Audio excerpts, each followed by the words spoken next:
Hello friends, welcome to our YouTube channel. Friends, in this video I will tell you about how you can do data transfer with Bluetooth in your Poco smartphone. So let's start the video friends. So friends, first you have to just simply open your file manager or any application.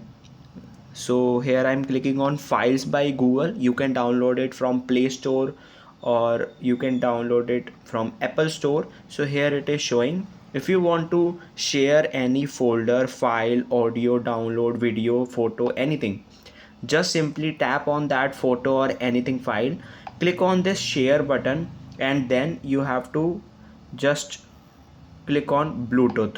After clicking on Bluetooth, you will see these are the available devices. Then turn on the Bluetooth of that phone you want to share.